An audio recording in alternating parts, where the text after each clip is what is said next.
Hello and welcome to episode 280 of the Board Game BBQ Podcast, brought to you by Advent Games and our patrons, who we could not run this show without. You've got Conor here in the hosting chair, and I'm joined by not one, not two, but three of my favourite individuals, two of which I'll introduce first. And it'll all be clear why when I get to the third. But firstly, I would normally go state by state, but these two people are both in the same state. And I'm going to go to Dana first. What's up, Dee? Hello, Conor. How are you? I'm good. I'm tipping you're a lot warmer than me at the moment, although I am rocking the singlet. So what's the go up there in Brizzy, in Bris Vegas? I'm sweating. I am sweating non-stop. I'm just dripping in sweat non-stop. It's terrible. Why did I leave myself having it? And I think I've even referred to this guy as the donkey to my Shrek, the chupacabra to my Sasquatch/Yeti. 80, what's going on, my man? Mate, I don't think it's that bad up here. I don't think it's that hot. But other than that, I'm good, man. What have you been up to? Not a whole lot. Back at work, school year has begun. Everyone's piling on the teachers because the holiday's finished. So, not too bad. But without further ado, do we have an exciting announcement today? We have a new member joining the podcast from the best city on the planet. I would like to welcome none other than Joe. Hello, Joe. So good to have you on the podcast. How are you going, my good friend? Hello, Conor, and hey, Adrian and Dana. So happy to be part of the team. Yeah, we are so stoked to have you as part of the team. Lots of you would know Joe, especially if you've been to our game days in Melbourne or you're part of our Discord. You've been to Sydney game days. You've been to a whole lot of other stuff. Brisbane game days. He's been at PAX's. I think you dressed as Wario once, right? Was that last year? Yeah, it was last year. It was great. Yeah, that was such a good costume. But like I said, we're so happy to have you on here, Joe. I might give you the floor for a bit, and you can talk about why you enjoy board games, what you'd like to bring to the podcast, and sort of just tell the community, those of our community who don't know you, what you're all about. Yeah, thanks. So I've been a gamer since I was a little fella. My first love was video games. I started playing the original Super Mario Brothers on the Nintendo Entertainment System back when I was 5 years old. And so I've just been gaming ever since. My parents were really good in that they let me kind of explore that side of me. And a really special connection to gaming and board gaming, because every year my family would buy a new board game or a new card game or something to then play at Christmas time together. And my family love gaming in general. So that includes mum, dad, brothers and sisters. So I have been gaming for a very long time. I started modern board gaming in 2015. I bought Seven Wonders just off of Board Game Shop shelf and was like, wow, this is so different to all the games I've tried so far. I think I quickly found Shut Up and Sit Down after that. It's just been a slow descent into madness and an empty wallet ever since. It's funny you mentioned Seven Wonders, because that was, I think, like the Christmas that I got back into modern board games. That's what my family got me for Christmas. Like, we've heard this game's really cool. And I can't even remember if I wrote them a list. What type of games do you most enjoy playing? I noticed on a post today on our Facebook page, you mentioned like the Mean Boys Club. So Are we grouping you with Jules? As in you'll do anything to win? Or are you sort of more like, I don't know, probably more like a Mitch, where you're just trailing off towards the end and just having fun in your own little sandpit? Oh, I wouldn't say that I win often, but I do get a special enjoyment out of screwing over your friends, I guess. So I think Jules and I started the hashtag Me and Boy Club a little while ago when we were talking about interactive games. So I love highly interactive games. I love games that have a lot of conflict, but I also love heavy Euros, so I like almost every kind of game for the most part, but it just depends. I've been lucky enough to play a game with Jules and Joe, and that was Tammany Hall. And I did the thing that I never usually do and have an early lead. And I could see them they were plotting against me. And it was really fun to watch, because I don't often get myself in that situation in a game like that. I'm usually last until maybe at the end when I might be able to pip second place. But at the start of that game, I was dead ahead for a while, and Jules, his brain, I could see his whole head sweating and trying to figure it out. And Joe and him were just maliciously plotting against me to win.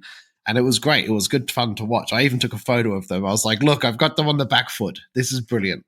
So the dead giveaway was the Jaws theme being played. Like as the rounds continued, you could hear the Jaws theme intensifying, and then Joe and Jules just sort of came for aid. No, that was really, really good.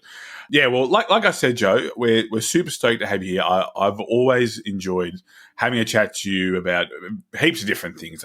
Like we connect in a lot of different ways, and I'm really keen to hear what you've been playing lately. So would you like to lead us off about some of the games you've been playing in recent times? Yeah, sure. I haven't been playing as many board games as I would have in the past. My husband and I have a 1-year-old daughter, so that does get in the way of playing games. But the last week I've played a lot, so it's been really good. Something that I played yesterday I really enjoyed was one called Darwin's Journey. I think Adrian spoke about it on the pod a few episodes ago. I was surprised because I'd heard mixed things about it, and it's one of those games where people were brought onto the table and said, "Oh, let's play it." And I was like, "Oh, okay, I'll play it," just because you have brought it onto the table. But it's not one that I would pick to play from the look of the box and what I'd heard about it. But I really enjoyed it. I had a lot of fun. If you haven't heard of it or you don't know much about it, it's a medium to heavy kind of Euro game, worker placement. The theme, I think, really comes through in the game. So it's all about Darwin, Charles Darwin, and his travels through the Galapagos, and each player is playing as part of his research team. And so you have your own ship going through the Galapagos, finding species and researching and bringing them to museums, essentially. It's through a worker placement mechanic. I was surprised. So this kind of comes back to what I was saying before. It was really interactive. And I think maybe that's why it might be polarizing. Playing with a friend where we were really competing for first place, and he denied me the win by not bringing a particular specimen to the museum in the game, which is a way that you can score points as a multiplier.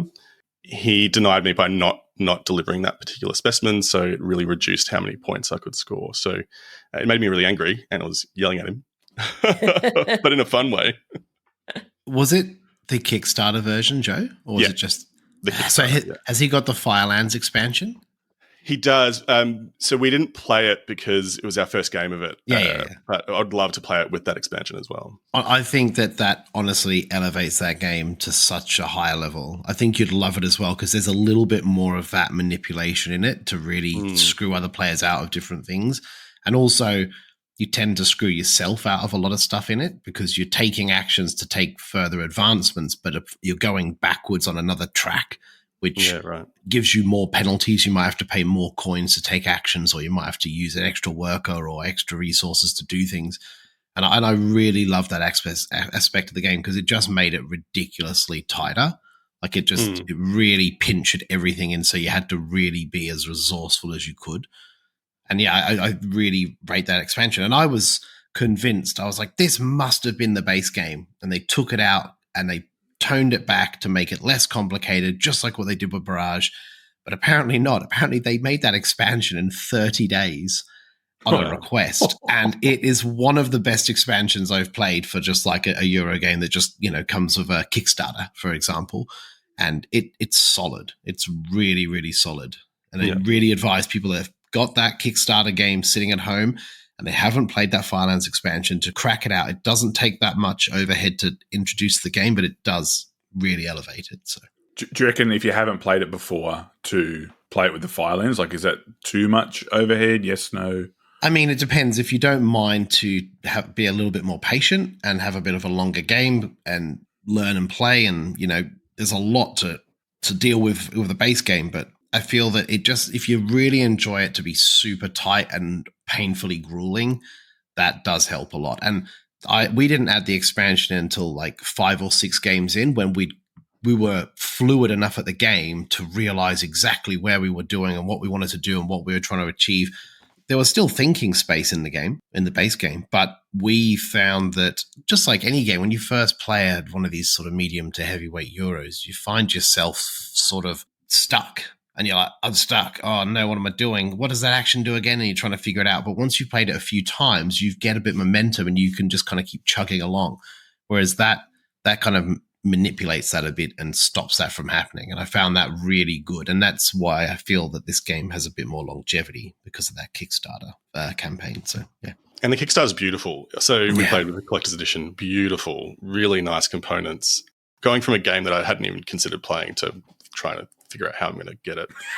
Get a collector's edition is very sad. It was never in doubt, but you are already one of us, Joe, playing a game once. And no, I knew all of that. Dana, you have been playing games recently, but been playing games with someone who doesn't normally play games with you. How's that been going? Well, my husband, he will play games, but he generally doesn't play games. He's a workaholic. He has his own business, so he works very long hours. And I think he's just tired a lot, and games require mental effort. Wait, what? What? They do? Since when? Yes. Oh, I got to get out of this hobby then. Because, So this year, as part of our New Year's resolution, we decided to try and spend more time together. And of course, my suggestion with that was, why don't we play board games? So he has agreed to do that. So I've almost got him on like a university course for board games. And so now, just to be clear, I'm not trying to convert him. I am, because that sounds like we're a cult or something. And of course, we're not a cult, are we? No, we're not. We're not a cult. No, we're not. Yeah, but if that's something we're not a cult, I was going to say probably a cult. That's something that a cult would say. But at least to sort of open his mind to board games and what they can be, other than Monopoly and Guess Who and those sorts of games. Plus, it gives us an opportunity to spend time together. Most of the time it's in front of the telly, and after a while, I tell you what, we binge so many shows, I'm over it. So it's time for a change. But just to be clear, again, I don't want to convert him, but I want this board gaming in our lives to overlap, but I don't want him in my world because our worlds can't collide. That would be bad. You basically don't cross the streams, right? That's right. Exactly. You can't have it. I can't have someone in my collecting of board games and looking at my bank account and could you imagine? I can't shed Tom Vassell with anybody. Could you imagine if Ben gets addicted to board games, right, and comes with all these massive miniature war games? Yeah, I was going to say. Kickstarters are like $900 and you'll be like, oh no, they're not the games that I like. I don't like these types of games. He's like, you know what I really want to do? Collect Warhammer. Yeah. And Yu-Gi-Oh cards. It's like, that's what I want to do. That would be ruined. So, like, what games have you been playing? Like, what's just a quick list of them? The first game that I tried him on was Splendor, which is pretty much a standard, first game for many board gamers. And it's funny, I posted a photo on social media of him in his first game of Splendor, and a couple of people said he looks really stressed out. And it was quite difficult for him to learn. And I forget, back when I was first learning, that actually those games were challenging if you hadn't played them before.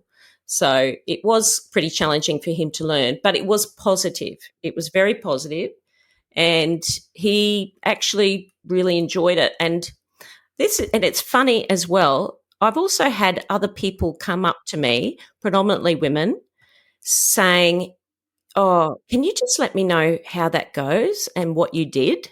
Because my husband's not a gamer and I really want to help him play board games. So there are obviously a lot of other women who would love their husbands to sort of play with them, but, they're not into it.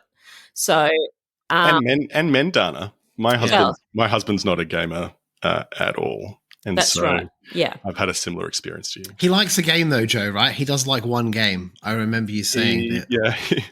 He loved Settlers of Catan. And that was all we played, so I sold Settlers of Catan. I could not play that game anymore. I just couldn't do it. Dana, I'm interested to hear if you do this I buy games being like, okay, this is like a basic worker placement so that when I get my husband Dan to that stage, we're going to play this game. And I think it's Raiders of the Lost Sea, I think. Raiders of the North Sea. Yes. Is the one. And so I've got like a bunch of games that are like still in shrink that are like to play with my husband when I can get him to that level. Have you done that? Yes, I have got it. We've got now this has been a real success for me, this part of it, which was with Splendor, and I've also taught him Azul, is to have the game permanently set up, ready to go all the time. And look, we're very lucky we don't have young children that are going to throw the pieces around and things like that. And we have a table, like our dining table is smack bang in the middle of our living area. So, we're walking past it 50 times a day. So we're lucky in that regard. But I have a game mat on the table. We've moved dinner to the lounge room. We sit in the lounge so we can leave Splendor set up on the dining table. Actually, he has asked me to play. He's asked me to play because it's ready to go. I don't have to get the box out and then shuffle the cards and do everything. I just leave it all set up.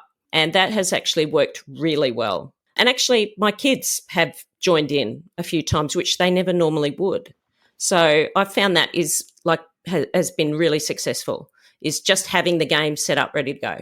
Are you finding it better that the game is in your living space rather than in your game room? Yeah. Because you have to sort of drag them in there and be like, come on, come with me. We're going in here. Come hither. But you're not seeing it. You're not seeing it. Like, yes. Ben will be having breakfast at the breakfast bar and he's literally looking at the table set up with Splendor. And actually, I think that's how it happened one time. And he said, "Oh, you want to have a quick game of Splendor?" So it was just sort of a spare of the moment thing. It's actually worked really well. But I know that I have to take it slowly because I can see that if I were teaching him lots of games, because of course any gamer wants their partner to hurry up and play the games that they want to play. Hurry up and start learning this and let's get going. But I know I've got to just take it very slowly and not continually ask him to play, which is why I've sort of just left it set up. The other thing I was thinking about, and I was wondering what you thought, should I or would you let him win on occasion? Would you be, and I know maybe, Joe, you wouldn't like to do that because it sounds like you're very competitive, but... I mean, an adult, like, I don't know if you let an adult win. I hope Ben doesn't listen to this show. I really don't. It's interesting because I want him to feel like he's doing well. And I was watching... Here you go, Ben. Yeah, you're doing so well. Dana, you won this one. Here's a sticker. I know exactly what you're talking about. Put it on the chart. Okay, I was watching a video. I was watching a video with Jamie Stegmaier during the week, and he was talking about games to play with partners.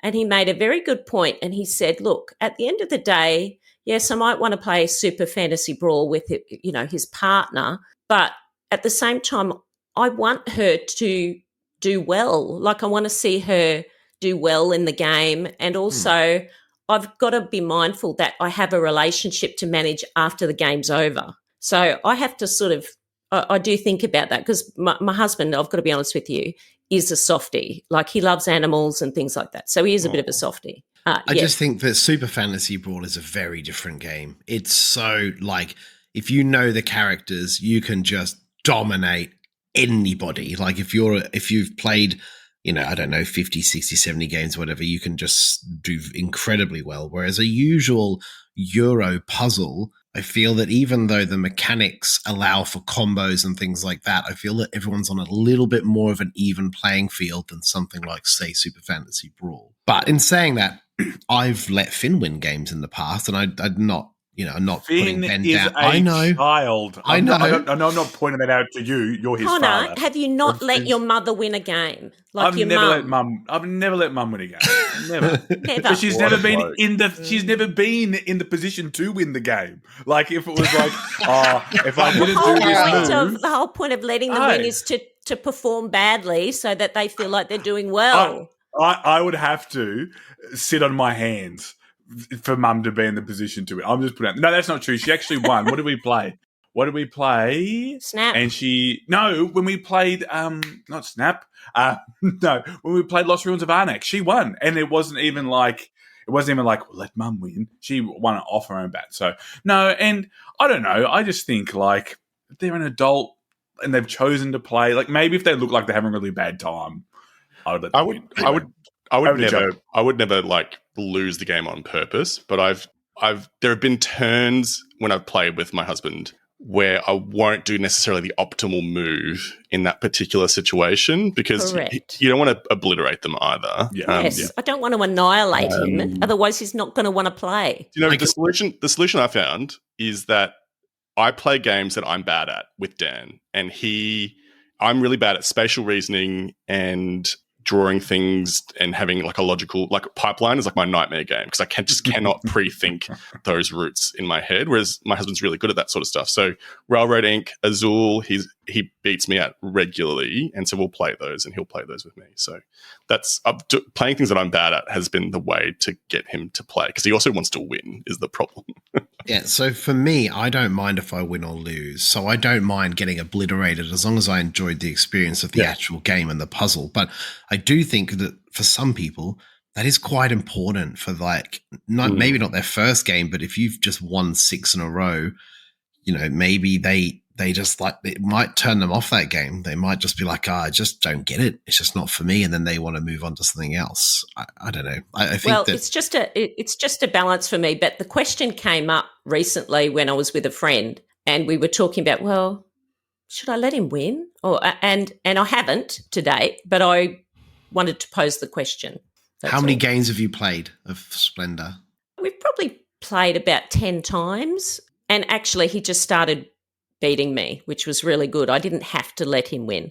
But having said that, I have done what Joe is talking about, which is not doing something which I normally would do. Yes. I suppose like when I look at it, I would use that opportunity to maybe explore different strategies in the game that I know may not be or like not necessarily suboptimal, but I know like, I'm going to have to actually think and play a lot harder to get this to work to be competitive. That's how I go about it. Now, not every game you can do that, right? Because not every game has that exploration space. And I suppose the more complex the games get, the more that opportunity is there. But yeah, no, it does make a good point. I know, like playing games with my partner, she doesn't mind winning or losing. She's happy with whatever. And one thing that we do is we play co-op games because it's like, well, we get to chat about it. We get to work out, what's going on and work out a solution. Speaking of co-op games, 80, you have hit a milestone that you have been absolutely chomping at the bit to tell everyone about. Well, it is something that I want to talk about, but it's also something that I can't really overly talk about because of the massive amount of spoilers involved. But I will say that we have now finished and completed Kingdom Death Monster. It has come to an end, and I already made quite a large post about it on Facebook, and it really is just an amazing experience from start to finish. Just it built a group of friends together that actually I've said it 1,000 times. We just got closer and closer of this really funny, unique bond, and it really does take the right type of people to play that game. And yeah, it just worked, and we had an absolute blast, and we did manage to win the game. And I mean, there are some minor spoilers ahead, but essentially what happened was G-Money got killed. He got disemboweled, decapitated, lost his arm, like everything just happened. He just got obliterated. Matt Woods got killed, and then Hay got disemboweled, and then he lost an arm. And then basically there's an action in the game that comes quite later on where you can essentially ingest a lantern into your body, almost like Iron Man with the pulsar energy thing. And then you grow back your arm and you grow everything back, and you get one turn and then you're dead. So it's sort of kamikaze, this is it. This is my last attempt to take this guy out. And luckily enough, on the last round of the game, I rolled a crit, which is the only way I could actually hit the boss at this point was by rolling 10s because I was so underleveled with the axe that I had.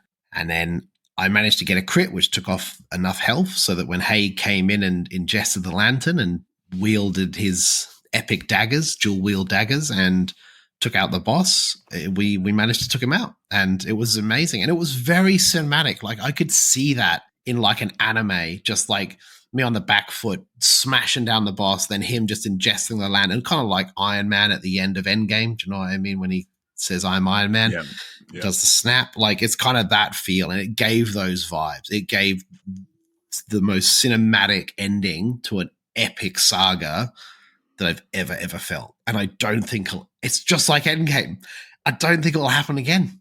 I don't think I'll get that same feel as watching that film in the cinema at midnight, and that same experience. I don't think it will be replicated with that game. Does that make you worried about future campaign games, that it won't meet your expectations because it's been so epic for you? I definitely do feel like that, if I'm honest. There are some campaign games that I have backed, and there's some that I'm really looking forward to playing. I just don't know what kind of energy they'll bring, because this game has the absolute highs of highs, but the absolute lows of lows. Like, you just ride this wave of going up and down like a roller coaster. And I feel that, like, a lot of them, they kind of just sort of tread a line, and it's pretty cool. It's pretty fine. Like, but I don't know if they'll have that. And especially with the dice, because there's a lot of dice involved, there is a lot of luck. So you're sort of constantly mitigating luck. You're constantly buffing yourself, getting more dice or hitting on a lower number and things like that. So that when you do hit, you're like, yes, and you get all that excitement and that adrenaline rush. You know, maybe from what I can see, the Elder Scrolls game by Chip Theory Games, which I have backed all the way, it doesn't have that same element of luck involved, which doesn't mean necessarily it's going to be bad. It's probably just going to be more of a thinky puzzle, which is not a bad thing. I just don't know if it'll have those crazy moments. Yeah. So. And like, I know playing with you, Jules, and the Diceman, when we're playing our, albeit short campaign, a lot of those moments came from like, I've got to get a critical. If I don't get a critical, like, we're not going to be able to break that part of the monster or whatever. And that's hard to replicate again if you don't have that same situation. Like, I know so much of it, like, that was so much fun. And like, you know, to the point where like I was standing up, we were playing it online. I was standing up in my kitchen, like at the table, standing up with no one around me, just cheering when someone rolled a critical. And even Ernie got excited. Your dog. He's like, what's going on? Stuff's going on. Oh my God. He started like jumping at me like he does like when Geelong's just won by a goal and I'm cheering. Like, that's the same type of energy it was bringing. But I'd be interested too, like, to see, we sort of chatted briefly before we started recording about like what's next. Are you going to play it again? There's obviously a lot of content that you can sort of investigate as well in subsequent playthroughs. Well, I've bought 3 expansions, and I definitely intend to buy a couple more, but I did buy the big, it's called like the Campaign of Death, I think is what it's called, and it hasn't arrived yet, and it's supposed to be quite a large expansion from what I've seen and heard, and that allows you to create your own campaigns. So I've spoken about this before. I can't wait to sort of try and make some real dark, disturbing campaign of my own. Maybe I'll include some of the hosts in it along the way. Who knows? Yeah, sure. I already know what I'm destined to do, so that's fine. Very good. Just before we get into our sizzles, I'm keen to hear about another game Joe's been playing called the Barracks Emperors. I haven't heard this one before. Yeah, I'd never heard of it either, and just so happened to have a friend bring it along. It was another game. It's a GMT game, so it's by GMT Games, which normally prints war games, and the box looked like a GMT game, looked pretty boring from the outside. No offense to GMT Games. They brought it out, we set it up, and it was really fun. It's really hard to describe it. The theme is based on a period of time in the Roman Empire where there were like many Roman emperors all at once vying for supremacy, and the whole point of the game is that it's a trick taker, but with a real twist. So you have on the board emperors of different colors. So there's 3 suits, you can say, in this game for a trick taker. There's yellow, blue, and red. And you'll have a hand of cards, and you will be playing to a board. It's like a hex kind of board that you're playing to, almost like a chessboard. The emperors are randomly placed out, separated by a space, and then the people who are playing the game will always play cards from a certain direction. So if you think of the Emperor cards have like a north, east, south, and west. If you're sitting on the west side of the table, you will only play to the west side of each Emperor. And the way you'll be playing these cards that have numbers on them and also suits. So if you play a red 8, for example, against a particular red Emperor, and then the other people around the table then placed on their sides of the Emperor a red, 6 and a 4, you then win that trick because you've placed a red 8, and so you've won that particular trick. So it's almost like but you can pre-plan ahead. So multiple tricks might resolve all at once if you place the last card in a particular chain of Emperors. So it's a really strange trick-taking game. I played the team variant, so there was 4 of us, and we played 2v2, which was really fun because you could set up, you could strategize and set up your teammate to then take a number of tricks all at once. So it was really fun. I really enjoyed it. I don't really like trick takers, but it was fun from that point of view.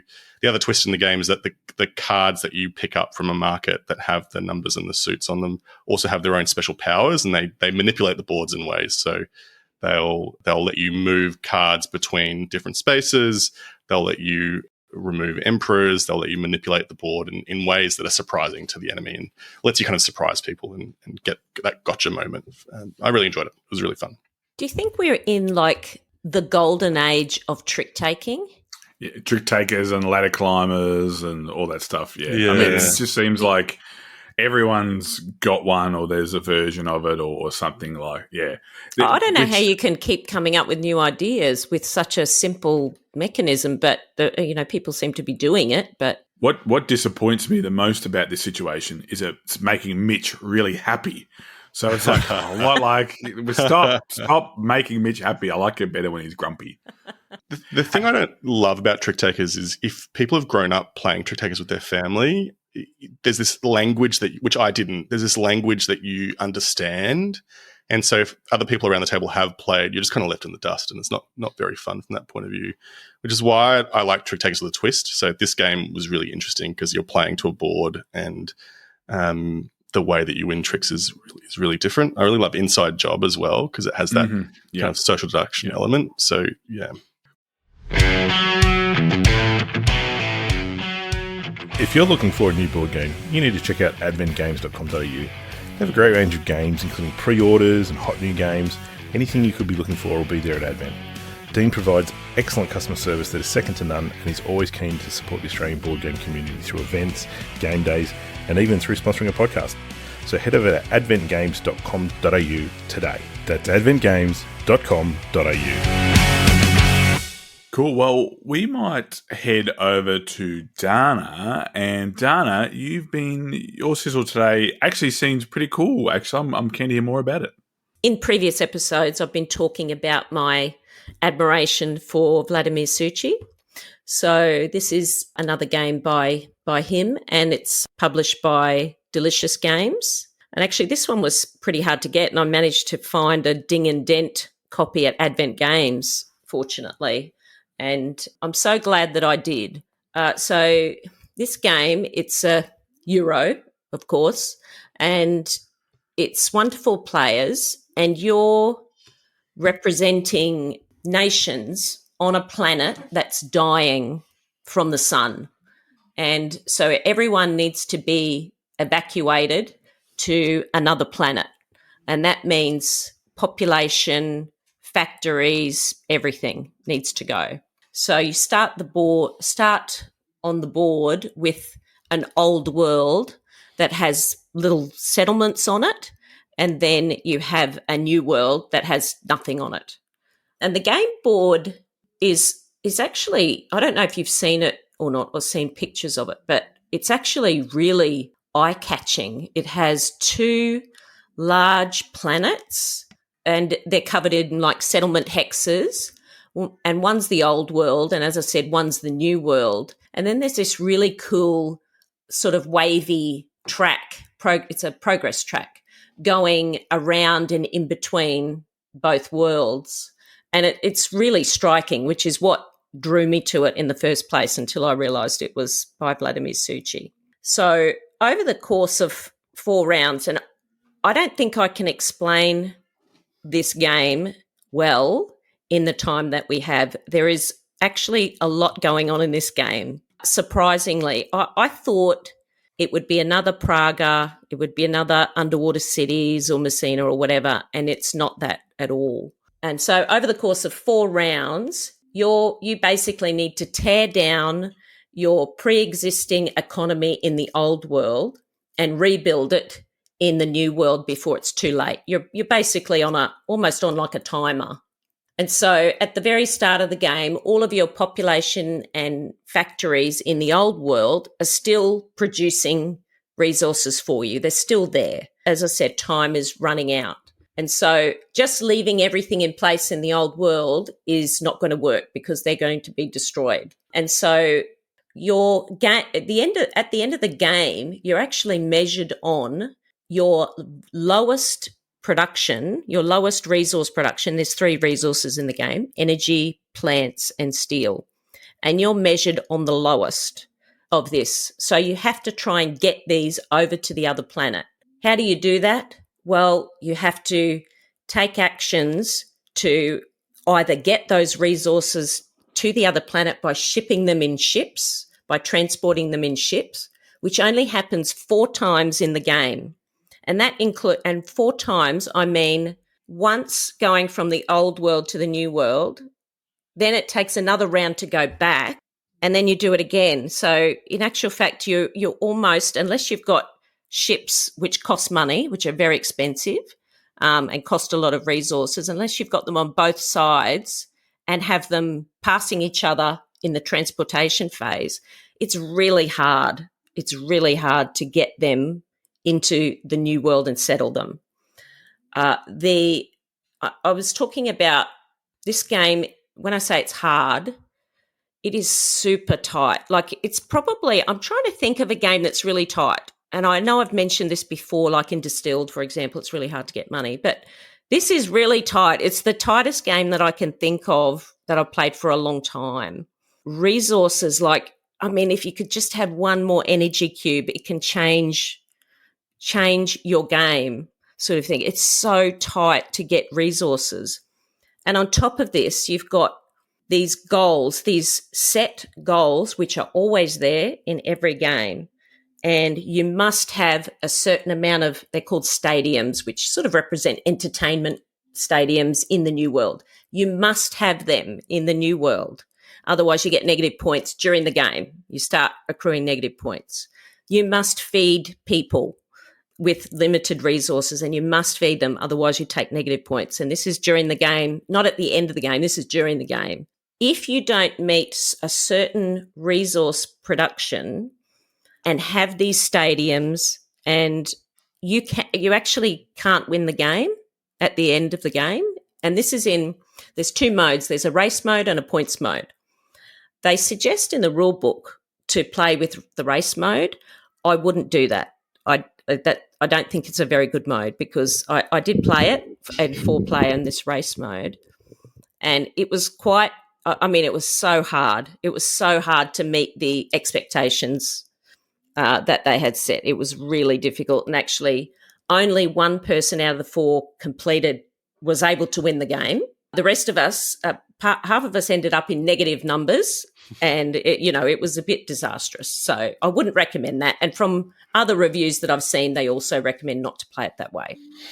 But then there's a points mode as well, which is a little bit more positive, and you've got additional goals that you can achieve to get points and things like that. This game, I was thinking about this game, and thank you to a member of the community who actually reached out and said, I'll teach it to you. And it was Shane RC, I think that's his name on Facebook. But he taught it to me, so thank you for that. But this game, I was thinking about it for a week afterwards, thinking, how am I going to achieve these goals in this game? And then I played a 4-player game of it. I did the same thing. I was thinking about it. And I just couldn't stop thinking about it, the puzzle, the conundrum of trying to get these people over, because at the end of the game, anything that's left in the old world scores negative points. If you have to get everything over. So I think this is better than Praga, and I like Praga, and I like Messina. I enjoy those games, but this is better, and I think it's great. And Is it better than Underwater oh, Cities? I knew you would ask me that. I knew it. It's hard to say, but there's a lot more to it, I think. I think there's a lot more to it. There are actually quite a few modules in there and things to change the game up. And I really enjoyed it, but don't be put off by if you do play this race mode or playing the game for the first time, because the teach that I did took 45 minutes. It was really long. So playing the first time, you could get a little bit disheartened by it. But if you keep going, it really is it's such a good game. I was really impressed by this game. Highly worthwhile playing it. That's interesting, Dana. So I've played this once, and it made me feel real dumb. So I'm glad to hear that you felt the same way. And it fell a little bit flat for me, and I wonder if because there was so much going on that I just couldn't put the pieces together. And I wonder if a second play will just really increase the enjoyment of it. Well, yeah, I think on the third play, believe it or not, I think when I was playing, and I played it 2-player, and actually it plays very well at 2, that something clicked, and I thought, that's what I need to do to get them over there, to get these resources over there. So I just think you need to give it time. That first play can be a bit of a slog. You really just you sit there going, I just can't, like you, Adrian, you were talking about, I just can't do anything. Like I've got no resources to pay for actions, because you've got to pay for actions as well, and I just can't do anything. It does get better. So, yeah. Were you playing on race mode, Joe? Do you know? No, we played the points mode. Yeah. I think for me also, I felt like there was a bit of a disconnect between the theme, because the theme is so cool, dying old world, heading to a new world. Yeah, that's really cool. And it felt like the things I was doing didn't really make me feel like that's what I was doing. Does that make sense? Well, that's interesting you say that as well, because I actually thought the opposite.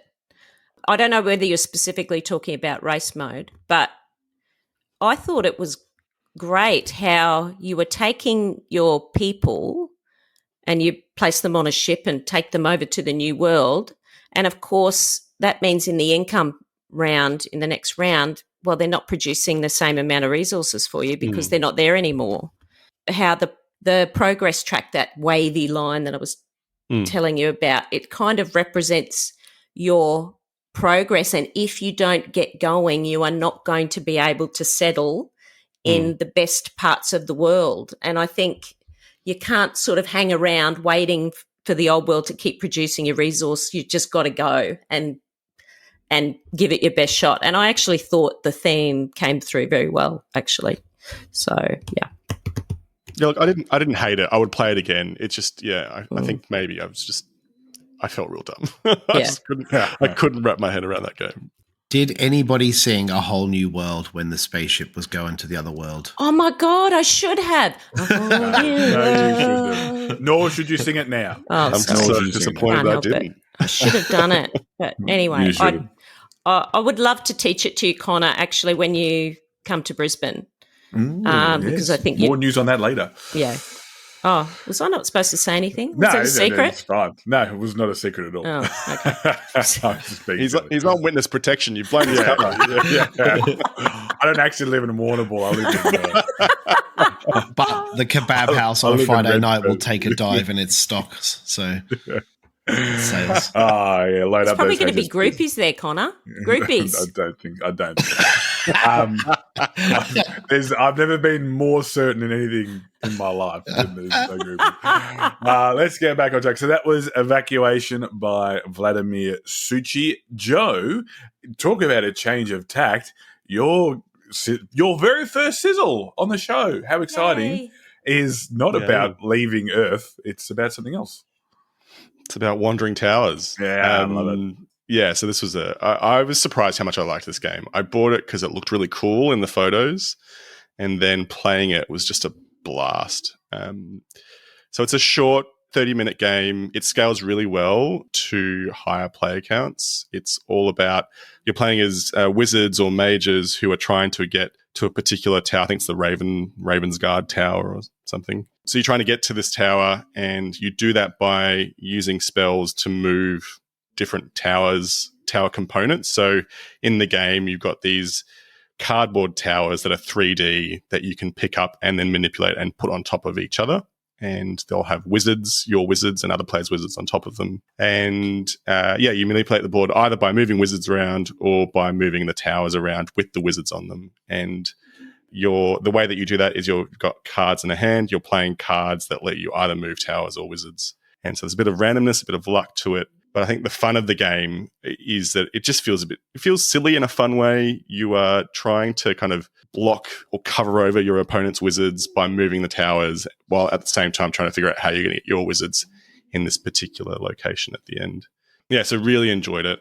I think the production value is really good. I bought the retail edition. I think it only came to retail. And you've got these beautiful little cardboard towers that you pop out and you build up, and these little wooden wizard meeples, and really enjoyed it. It was just a lot of fun, a lot of swearing at each other, and would happily play again. It's a great filler game, 30 minutes, regardless of player count, and you interact a lot. So really enjoyed it. Yeah, so highly interactive. It sounds pretty cool. I actually hadn't heard of it, and then when I looked it up, I was like, yeah, I think this is a game that my family would like, especially if there's a little bit of skullduggery involved. Yeah, I might have misheard. How many people did you play it with, Joe? So I've played it at 3 players and at 6 players, and both felt exactly the same. And is 3 the minimum for that game? 30 minutes. Good question. I think there's a 2-player mode. I can't imagine it'd be very good with 2 players. That's I think fair. It's one of those games that the more players, the better, because there's more randomness and there's more. It sounds like it. Dicking each other over. Yeah, cool. So that was Wandering Towers by Michael Kiesling and Wolfgang Kramer. And then to round us out, 80, I love this game that you're going to talk about. I think it's just so much fun. It's such a great little train game. Yeah, this is a Kickstarter that I backed, and I blame Harry the dog because I wasn't going to back it because I was a bit broke. And then all of a sudden, he messaged me and said, the late pledge or whatever's open for Mini Express. Are you getting it? And I was like, oh, man, like I really shouldn't. I just moved house and all this sort of jargon. And then I still bought it anyway. And then I was so tempted by the little wooden tokens that it all came with. I bought all of that rubbish too. And I'm really glad I did because the wooden tokens are really nice. They're like really kind of, they're like a bowl of chips. They're like a bowl of nachos when you have them together. They sound like that sort of noise, like rustling around. Yeah, they're great. So good.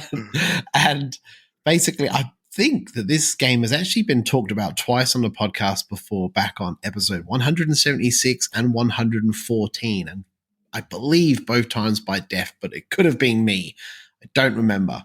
But I'm going to talk about it today anyway because it's a game that I've actually introduced to Finn. Yeah, nice. And we've played it 2-player, and I have played this solo quite a lot, and I've actually been able to use the bot, and the bot is so easy. It's ridiculously easy, and it's great. And it's the main reason why I want to talk about this game. 90 is a really simple 30 to 45 minute stock manipulation game with some trains and laying out rails and, picking up demand tiles and stuff. It's really interesting to see a young person understand how stocks work and what they mean. And he just looks at them as a multiplier, really. He's like, if I have 4 of these and I'm at 10, I know that it's 4 times 10. So that's simple for me to understand. But then the interesting bit is when you're on the tracking board of how much influence you have in the company, is if you're second place, you're only getting 4 times 6, and that's not good. So it's really interesting to watch him puzzle out and try and figure out, is it better to take a hit on this particular type of industry and do really well in this other industry and secure first place? Or am I happy with second on this one and first on another? And yeah, it's been great. We've only played it 3 times, but I've played it a lot. And the first experience was really hammering home that you have to take these tiles. They are very important. And he's like, no, I just want to keep building the track. And I was like, I'm getting these tiles for free. Every time you place these out, I'm getting these for free.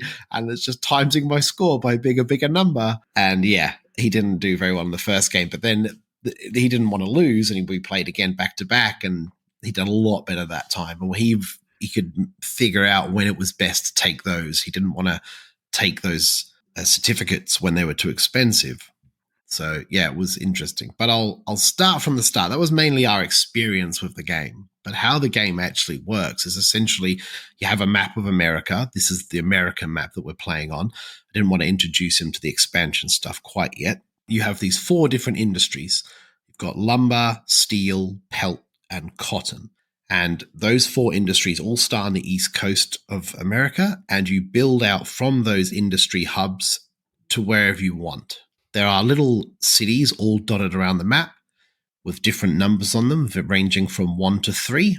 That's how many trains can take their industry to those cities. So if it's got a 1 and you build a train track using that industry's train type, say pelt, which is orange, to a city that has 1 train, you can no longer then put another train into that city as a finished stop. In each city, there's a demand tile. Once the maximum train numbers have reached that station or that city, you remove the demand tile from the board because it's no longer acquirable. When you pick up the demand tile, what that does is that actually gives you influence in that particular industry, be it cotton, lumber, steel, or pelt. And then that's your influence, and that basically is your score. So the higher the influence you are on the tracks of those industry types, you can be first, second, or third, and that's the points you'll get by the end of the game, multiplied by the number of certificates or shares in that industry type that you have. Now, how you get the shares is really interesting because as you build the trains of that particular industry, let's just use steel as an example. Let's say the actual supply starts with 5 trains or 4 trains. You plant them out, and let's say you build a track of 3 trains long, which leaves 1 train left in the train yard. You take that certificate as the next player. It costs you 1 influence because there's 1 train there. So you then go down that influence track, potentially putting you second or third on the influence that you have in that particular type of industry. And that's where the game lies. It's that figuring out what demand tiles to take, where to take different trains, because anybody can build any type of train network from where those trains are or have been or from their starting stations. It's just whether there's enough trains in the train yard to do it. Otherwise, you're going to be taking a certificate or a share for that company. It's very simple. That's basically the entire game explained right there. And it's so quick, so fluid. The bot is amazing. I need solo games to all be like this. I can't deal with overhead, man. I think my brain just goes switch off mode and I've lost interest. So does the 2-player game, do you play with a bot as well? Is that how it works? Yes, you do. And we played with the bot on medium. So I didn't want to play it on super easy, but I don't want to play it super hard. And it just adds a couple of elements in there that the bot does to make it more difficult, really. And it's really not much, but you can ramp that up. And I have played it on hard, and that did make a difference. It was hard, definitely. The jump from normal to hard was hard, but it's still 1. But then there's an expert level, and I haven't tried that yet. So yeah, interesting. I played this yesterday as well. I love this game. It's really fun, and it's a game about timing. So it's making sure that is this the time to take the share, or is this the time to build this particular track? And so I actually bought it because my husband loves train games, and so I was like, maybe this is something we could play together. But I was worried about whether you still get that same feel of the timing and the push and pull with the bot. Do you feel like it does that? I feel like it does because when you use these tiles from the bot's bag, because there's a little bag that the bot tiles go in and you pluck those out, you lay them out on the table so you can see what the bot has already done, and he can only move his marker to a maximum of 3. So his marker sits on an industry type, and there's only 4 industries. So the maximum distance he can go is this far. If you've already pulled out 3 3s, there's a massively high chance he's going to move once or twice in the next turn. And that if those industries only have 2 trains in them, he's taking that share for cheap, and you know it's going to happen. So you have to then think, well, maybe I do pay the 2 influence now and take the share to stop the bot getting it because he'll just get a runaway lead.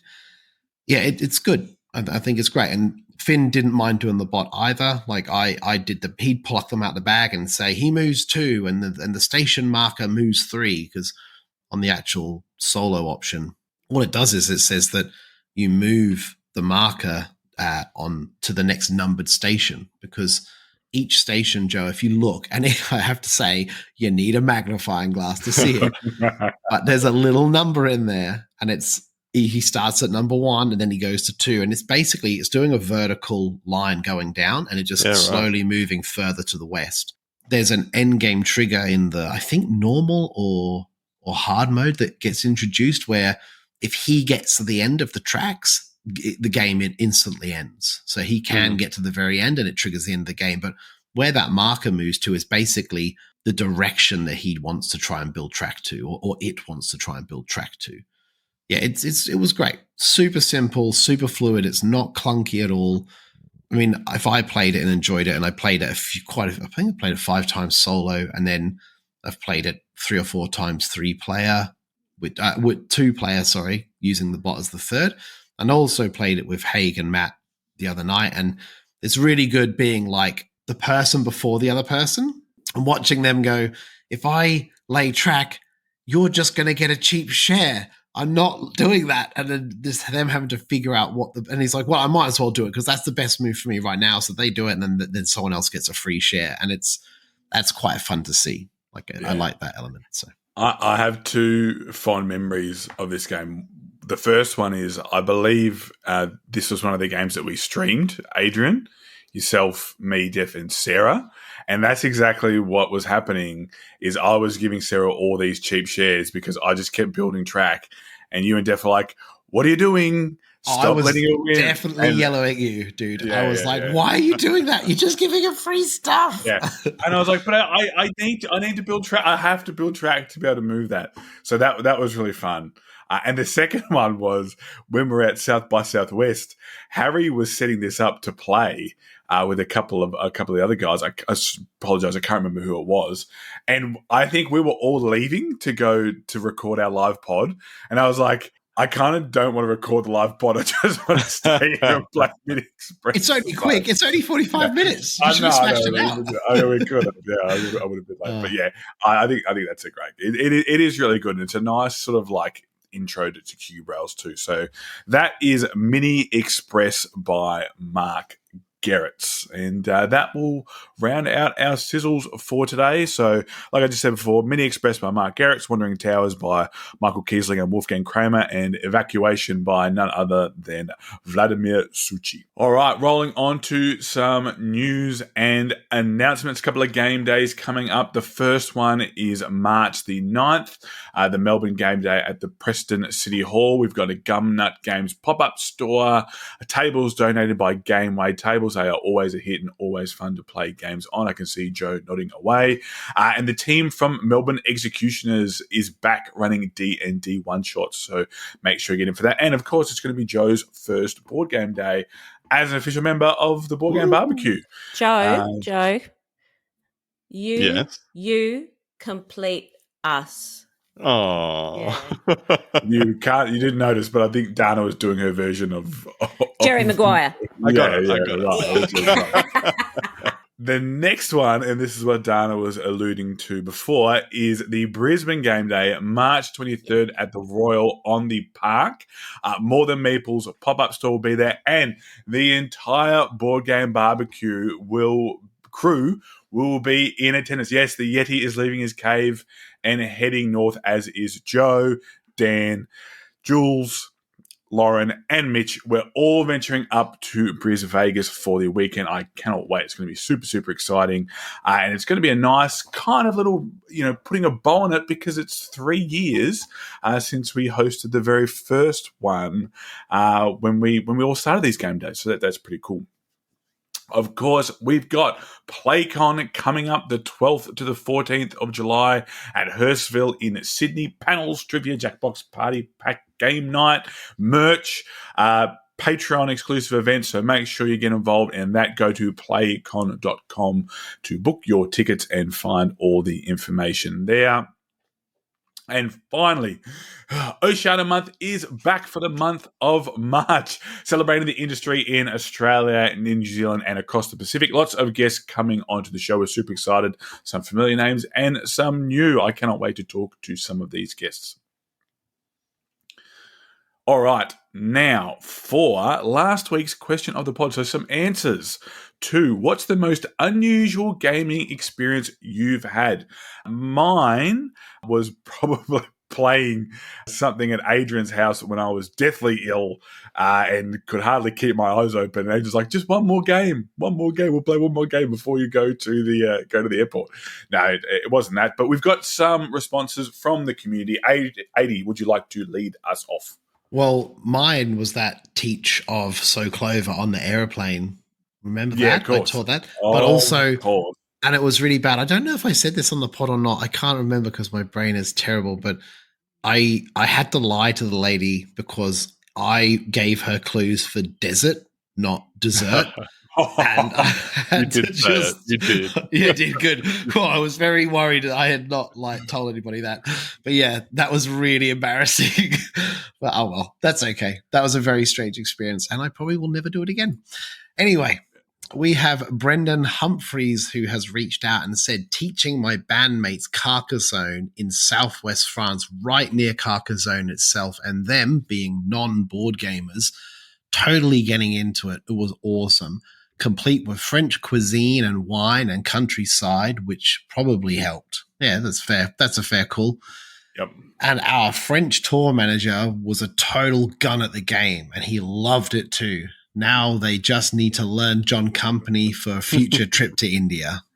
That's awesome. That's hilarious. The guy, the tour manager he probably saw that on like a tour 30 years ago. Yeah. And now he's played it that's the only game he plays, and he just pwns all of the people that come on holiday. No one says that word out loud. They just I say pwn. Well, I've got an 8-year-old son. Like, we pwn everything, man. We've been playing Fortnite, so we're pwning noobs. Lee Hath has reached out and said probably playing a 4-week game of the Quiet Year map drawing RPG.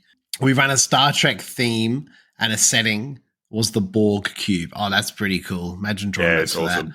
That. Yeah. One of the many highlights included tricking the Borg Queen to assimilate an AI-powered toaster and then defeating them by denying them fresh bread. Awesome. I love that. Yeah. That's so cool. And we had Ingrid Wright reached out saying playing Australia with designer Martin Wallace was very cool, but I lost by a mile. As you should to the design. Yes. Joe, did you want to give us your most unusual game experience and read out another couple of responses? Yeah, I don't think I can top the two examples you guys talked about. And I think I interpreted the question a little bit differently. I thought it meant around unusual mechanics or unusual themes for the game. And so I'd thought of Oath with that kind of legacy/campaign that's not really a legacy campaign by Leader Games. But we had Carmen Redmond reach out. They mentioned that playing Ready, Set, Bet, which is a great game, that they were laying down their bets, cheering, laughing, wishing they'd placed their bets elsewhere. It was epic. It was like we were really at the races, which I agree. The first time I played this was at the Brisbane Game Day, which was so much fun. We were screaming and yelling, and everyone was like looking over at us being like, what is wrong with those people? It was really good. It was a great introduction to the game. Maybe I'd had a couple of cocktails by that stage. And we also had Anna Sarah, who said that playing Greed with poker dice at a remote place in an African country with an old war general, surreal. What? Wow. What? Yeah, it's pretty. I think that's my favourite response. Like making the toaster Borg Queen simulation sounds pretty cool, but I don't know. I don't know if it tops that. Dana, would you like to tell us your most unusual game experience and then read our last couple of responses? Well, actually, this year I would say, and I noticed a couple of responses on Facebook were similar as well. I don't know if you've talked about it in a previous podcast or not, but I played this game, which is played through Discord, called Alice is Missing. where Mitch sort of runs the game.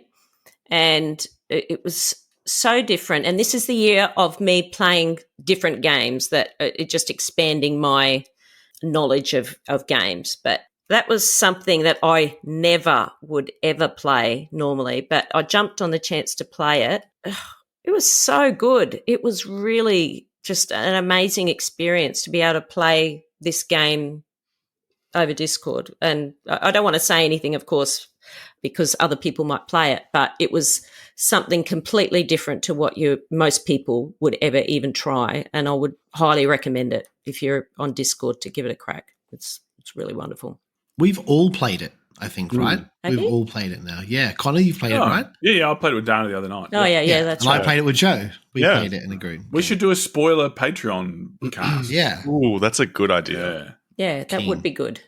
So, Jonathan, probably the times I have run games for school with my students, there's something about taking a simple game of werewolf or chameleon or just one and getting teenagers to invest in playing for the sake of a pedagogical experience. You can probably relate to that, Conor.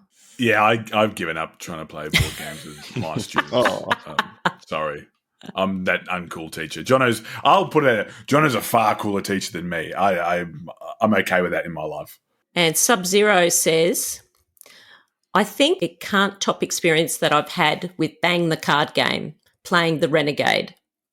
Once I was with my group of friends and absolutely convinced the sheriff and vice that I was the other vice and got them to kill off their vice. That look of horror of the realisation what depths of deception I was willing to go to was something I'll never forget.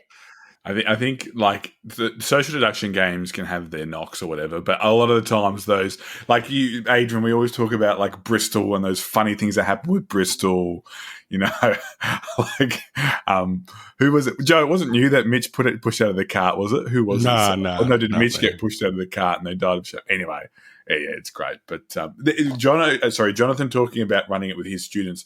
When I worked and I've talked about this on the podcast before, when I worked at the prison first, in the youth prison, I took Sheriff of Nottingham in, and they were like, that's not contraband. Like, they would be listing actual contraband. I was like, oh, no, let's not do that. Let's not do that, guys. And then they were, yeah. So that was definitely an interesting experience. But our next question, we might quickly run through, guys. If you yourselves have an answer to this one, what's on your board game bucket list to experience or play? Joe, we might lead off with you being the newbie. I think for me, Twilight Imperium 4 is that game where I just really, really want to try it. I've been wanting to I own it. I've been wanting to play it for so long. But it's one of those games that it's such a commitment that you got to find the right people. So, but if I could find a good group of people to sit down and play it over, 6 to 12 hours, man, would love that. Yeah. What about you, Adi? Man, well, mine was KDM, right? I was going to say, yeah. That's kind of like a big tick, but I would really like to try maybe do like a D&D campaign that's no longer than a year. Like, I don't want it to drag on. I want it to be kind of on some form of rails where it does have an ending, because I've never really experienced it. And after the whole KDM thing and seeing the growth in that, I know that D&D has sort of the power of the imagination behind it, because you can just go as far as you want with it, whereas KDM is on rails. I would like to see what would happen with something like that. But, I mean, it's like anything. Hey, it's so hard to get someone to get them to do something like that. It's very difficult. But, yeah, that would be something that I'd like to try. Me and Joe are still trying to organise some people to play Baldur's Gate on PlayStation 4 together. I can only imagine. What about you, Dee? What's something that you would like to tick off your bucket list?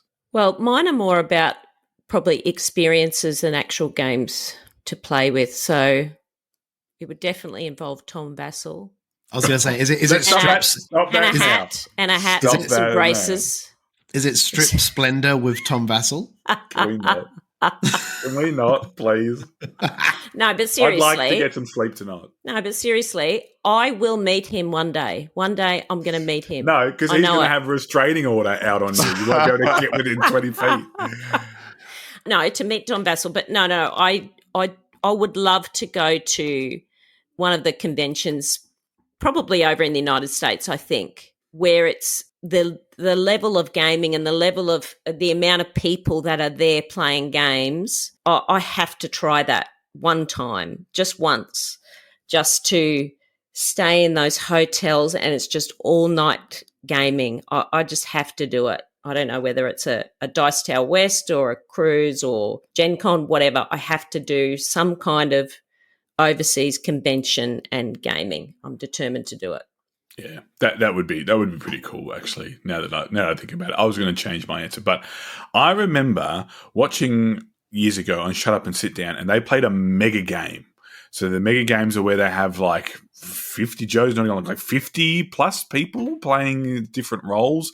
And it reminded me of when you see on those American TV shows where they do the model UN in the schools and like everyone's like a different country or whatever. And I think that's the vibe that they did. Correct me if I'm wrong. You can correct me in the comments or on Discord or whatever. But yeah, I'd love to take part in one of them. And because one of the things I love to do is in those games is to take on a character and become that character. And that's something I really enjoyed with Alice is Missing, is take on a really pathetic, pathetic attention seeker that I'm clearly not a pathetic attention seeker. So it was really fun to play that role.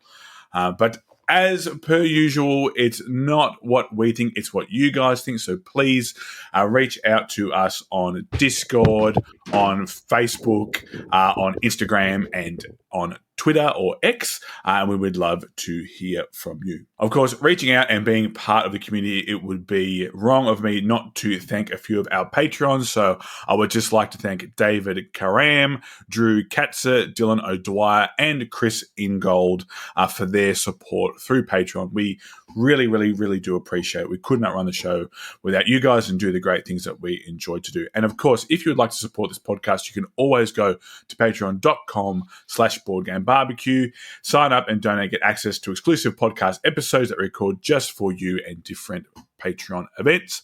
There are plenty of ways to support the podcast without donating. Of course, the easiest way is to tell your mates about us.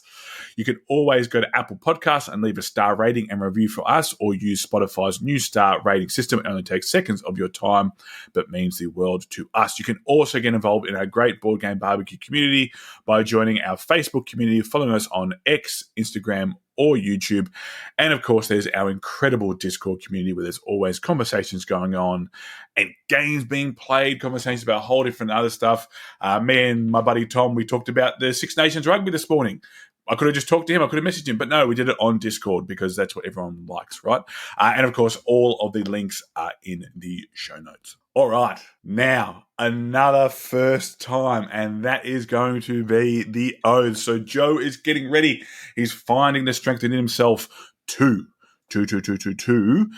set himself an oath. But before we get to Joe, I would like to touch in with Adrian because his oath was a game we played together. We did. We have played it together. Now, I've played this game. One? No, not this one. This is Anunnaki. That was my oath to try and play it with a group. I didn't get to play it with my group, but I did get to play it solo. And I just played it 2-player rather than 2-player solo rules because it's a weird one because there is a solo book, and I get what Mitch says about having like another rule book for the solo stuff. And for me, I just don't have the patience to deal with that. Like, it's not my jam. Do you know what I mean? I need the rules for the solo thing to be like 4 lines, like not even a pamphlet. I need it to be so simple. Brochure. Would you take a brochure? Yes. A postcard. Pretty much. Yeah, that would be fine. Like, yeah, if I can write it on my hand, it's in. But like, I looked at the solos. I was like, wow, there's a lot of different stuff going on here that I don't really understand. I'd much rather play it first. So I played it 2-handed. As Conor fully well knows, it's a great game. I really enjoyed it. I didn't sizzle it because it just didn't feel right sizzling something that I've played 2-handed solo. And I have played it multiple times online with Conor during the playtesting phases of this game. So I would like to get that to the table properly as soon as possible. But my new oath is basically G-Money from my KDM group reached out and said, hey, going forward, let's play a game on the Wednesday and learn it because obviously it takes a lot longer to learn it. Like Dana was saying earlier, that first play can be a bit of a slog. Let's learn this game and play it out. Then the following week, let's see if we can play it twice in one night, like back to back. So essentially we're getting 3 plays of that game in the space of the 2 weeks. And I was down for that. I think it's a great idea. So we're now rummaging through our shelves of shame and picking some games out. And yeah, I'll report back to what those games are because, I can't make the choice for the group. We make the decision together. And yeah, I'll update everyone what we picked and we'll see where it lands. So awesome. Yeah. Such great memories again playing Anunnaki, however it's pronounced, with yourself, Sarah, and Simona. That was great. I'll take the lead on this one. So my last oath was to teach my family Revive, and I did, and they loved it. My sister openly says, "Oh, look, I'm not one for super heavy games," but she said this one just hit the right level for her. She was even to the point where the next day she was like, "Hey, what time are you leaving? Do you want to play Revive again?" And I was like, and it was very, very tempting. I felt bad, but I think she's going to come to the Melbourne game day. So maybe we tee up a game between the 3 of us. Joe's raising his eyebrows because he is the Revive gun. So, and when I think of Revive, I think of you and Harry because I saw you playing and Harry talked to me, so it's pretty cool. Tacked on to my last one, though, when I talked about teaching my family Revive, I was mentioning that I got a copy of ISS Vanguard in the mail, and I've played through the introductory portion of it. So my oath is going to be to continue my playthrough of ISS Vanguard and somehow juggle that with my oath sworn playthroughs as well. Dana, we might leave Joe to last and we'll go to you. Looks like you've already ticked off one of your oaths according to your sizzle. I have, and this is coming off a failure. Actually, I think I failed twice in a row. Terrible, Muriel. So evacuation, so to play evacuation, so I did that. The other one was because, when you fail, you feel bad, so you add something else in there. Anyway, makes it more difficult to do, but... I'm just rubbish. I don't do that anymore. I just don't do that anymore. I'm just lies and says he played it. God, I'm just rubbish. I played it 10 times. So my other oath was to play Weimar, the Fight for Diplomacy. This is a massive game, and I think I mentioned it before, where we just sort of had 4 people sitting around reading the rule book trying to play this thing. And this is really funny because, like, the first line or 2 in the rule book is, "This is a very difficult game." I hate when they do that. I mean, for God's sake. Anyway. That's not the only rule book, Dana, that does that. There's a couple. Why would you do that? Why would you do that at the start of the rule book? Anyway. So we played through half a scenario before everybody just cracked the SHITS. And then I decided we'll play this scenario again, and it's, when I say playing the scenario, I mean, we're actually literally getting the cards that they're saying to play and then playing it and do what it says. It's basically playing through an example. Yeah. I feel like we have learnt about 10% of the game so far in this. It's really difficult. So unfortunately, I am going to have to take up Def on his offer, and he's going to learn it and teach us. So that's my pledge is to play the game with Def teaching me to play the game. Cool.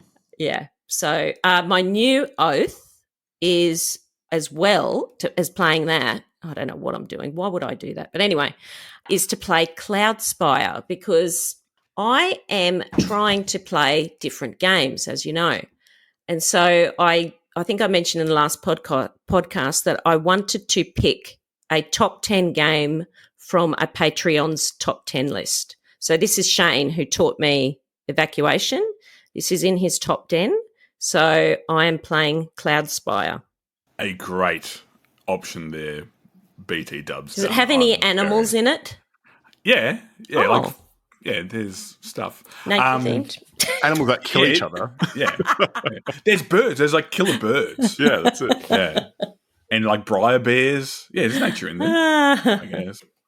All right, so the moment we've all been waiting for. Joe, you don't have to admit to not doing an oath like we all do. You can just set yourself one, so don't leave our audience waiting. What is going to be your first ever oath on the show? I know, clean slate. I feel like I should like bask in this while I can still have this moment where I'm not disappointing people and myself. My first oath is going to be, so I've spoken about my husband a bit this episode, but I bought him Ticket to Ride Legacy. It was his birthday recently, and he loves Ticket to Ride. And so I thought it'd be a nice way to play something together and give him a fighting chance to beat me. So we might even rope in because I think Dan was saying that it's better at higher player counts, and I've read that elsewhere on Board Game Geek. I might try and rope in my sister and her boyfriend as well to give it a go. So I'm looking forward to it. Nice. Sounds like heaps of fun. So overall, a very successful oath segment. I'm even going to, because I'm in a good mood, I'll even give you the tick of approval, Dana, because at least you tried to play Weimar. Like, yes. It wasn't like, just forget about it. So that was good. And after the oath segment brings us to the end of the show. A big thank you to everyone, to 80, to Dana, and of course Joe on his first ever show. Did an absolutely cracking job. He's throwing up the love heart, and we love him too. What do you reckon, guys? Well done, the time Joe. been? Well done, Joe. Well played, I give Joe. myself a 6 out of 10. A 6 out of 10. It's only because you're modest, and we know that. But hey, it's been awesome having a chat. Has been a while. Really looking forward to heading up to Brisbane soon, and of course the Melbourne Game Day coming up and catching up with you all. We'll talk to you again soon. See you guys next time. Bye. See ya. Bye. Bye.